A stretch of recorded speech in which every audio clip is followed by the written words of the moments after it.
Thank you very much for having me up here. I wanted to ask a question about what it is I do and who I am as a teacher in a high school not far from here. I encounter a lot of resistance in my students.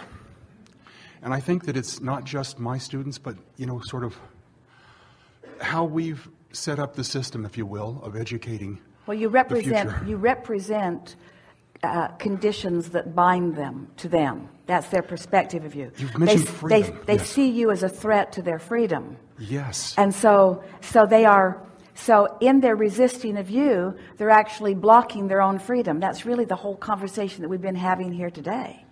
Yeah. So how could you help them to perceive yourself as not a threat to their freedom? Thank you for asking that. I'd like to know.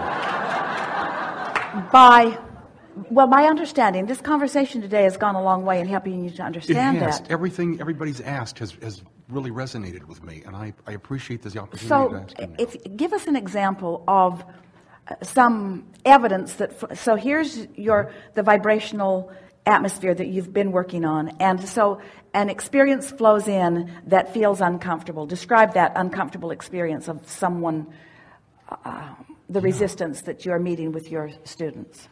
For example, something that happens. Well, resistance insofar as, if you will, I'll use the word competing with electronic devices, where students see a game as more important than perhaps creating a sentence that might be clear. Not more important, more fun.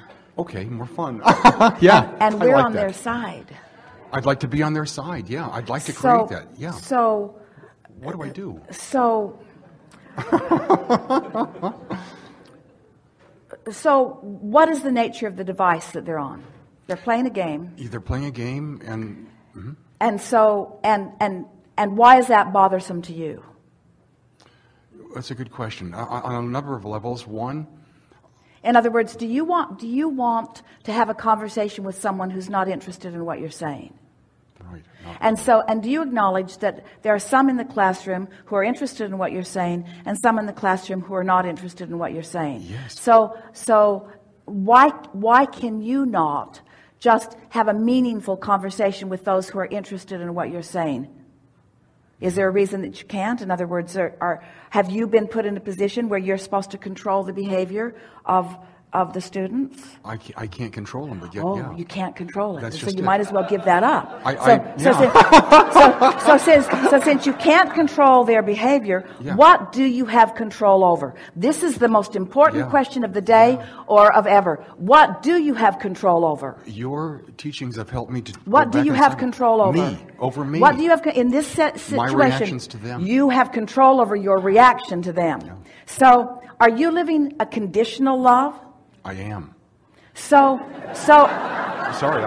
And doesn't almost everyone. In other words, so you acknowledge, well, I'm living a conditional love because I'm responding to your condition, and I got to tell you, it doesn't feel that good. Yeah. So I need you to be different than you're going to be, so that I can feel better. Yeah. Been there, done there, been there, done there, been there, done that. So now I'm not going to do that anymore. So if I'm not responding to the condition, now we talked about this earlier. Yes. The students that are attentive, they warm your heart. The students who are not attentive, they make you wonder why you exist at all. Yes. So, and all of it is a conditional love that's outside of you, that's controlled by something that you have no control over. So what is the alternative given what we've been talking about here today?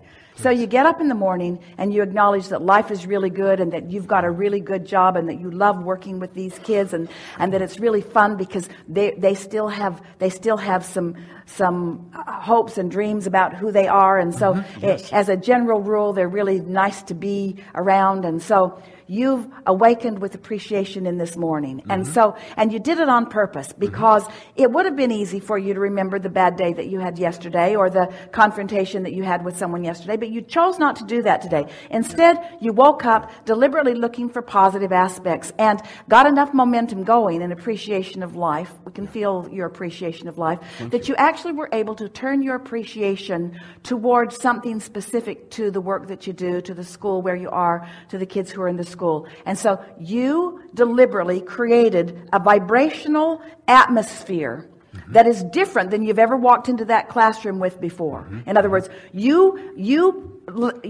for the time that you were getting ready in the morning, you managed to create an atmosphere of unconditional love. In other words, because you didn't justify to source why you should feel good. You just felt good. In other words, you allowed source energy to fill you because of the thoughts that you deliberately thought this morning. And you just didn't do it this morning. You did it the next and the next and the next and the next and the next, until after about a month of this, you're really, really, really, really good at feeling the at oneness with source, of acknowledging the well-being of your world. And now you're walking into a classroom owning that vibrational atmosphere. So now you're different in their world than you've ever been before. And you're not asking anything of them to be different in order for you. Feel this, hear this. You're asking nothing of them because you've accomplished it on your own. You made your agreement with source. You discovered your alignment with source. You found your reward with source. You found your alignment with source. You found your avenue of energy with source. You found everything that you were looking for through your own alignment. And now you, really rare bird that you are, walked into a classroom and didn't only not demand anything of them, you asked nothing of them. You're the first one that they've ever met that made them feel truly free. Because in your subsequent behavior, in the way you conduct your classroom, it becomes pretty obvious to them that your happiness is not dependent upon anything that they do. Oh, they just got their first whiff of freedom and they didn't have to die to get it. They got their first real whiff of freedom. You are an aligned person, asking nothing of them, giving them everything because you're tuned in, tapped in, turned on, but asking nothing from them. There's nothing at stake here. There's no ulterior motive. There's no, I need you to do better because my teacher evaluation is dependent upon this. There's not any of that. There's just this open appreciation from one who's in alignment with source to another who, in playing that game, may very well also be in alignment with source. So now everything sort of shifts, because in the moment that you are not requiring them to be different in order for you to feel better, they feel different about you. Their guard will go down. Think about it. Think about needy people in your life. Don't you want to avoid them? Think about those people who are determined to make you feel responsible for the way they feel. Isn't that a burden that is too great to bear? And haven't you noticed that you can't do enough to satisfy them? Because they're looking for it in all the wrong places. There's not enough of it coming through you. This conditional love thing is sort of rampant all around. Who's going to stop it? Who's going to be the one that loves unconditionally? Well, you are. So now they acknowledge you.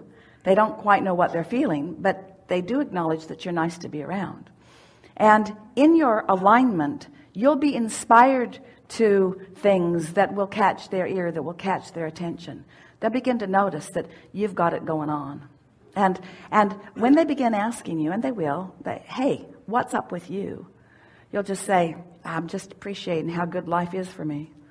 I'm just acknowledging how good I feel. I know it sounds corny, but I think this is a really great time to be alive, and things just could not be better for me. And I often think how wonderful it must be to be your age in this time with all of these possibilities. I'm just excited about what's out there for you. Yes. When I feel this good about what's out there for me, I can only imagine how good you must feel about what's out there for you. It will begin the conversation. Yes. And before you know it, they will begin expressing to you their defiance, because now they realize that you are with them, not against them. They'll begin expressing their discomfort, their defiance at a world that tries to control them. And then you can speak from personal experience. I used to feel that way, it bound me all up. But I know differently now. I realize I'm the only one that places the conditions, the obstacles that I stumble over. And once I stopped doing that, everything opened up wide for me. Opened up wide. And by the time you're having that conversation, 30 days in, as you have that conversation, they'll hear you. Not all of them, but some of them. Those that are asking. You're hearing it. You're hearing it. You know it. You know that you're the creator of your own reality, don't you? Yeah. You know that you live in a vibrational universe.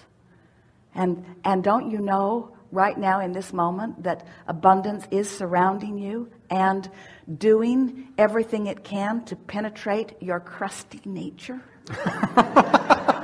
and don't you feel softer today in your resistance than you have before? Don't you feel more open to receiving the abundance of love and the abundance of clarity and the abundance of vitality and the abundance of energy and the abundance of, don't you feel more open to it than you have in a while? Don't you feel more of an eagerness for life than you've felt in a while? And so it's just a matter of acknowledging that and then live some life and feel it dissipate a little and then bring it back. In other words, there's no trial and error, because there is no trial and there is no error, but through experience, just get better and better and better and better and better at this until you just feel good wherever you are. You're finally in this place of living unconditional love where you're able to love regardless of what's going on around you. That's the freedom that everyone is looking for, clamoring for it, begging for it, fighting for it, dying for it, struggling for it. And the thing that is so interesting about it is that it's the struggle you have to give up to find it.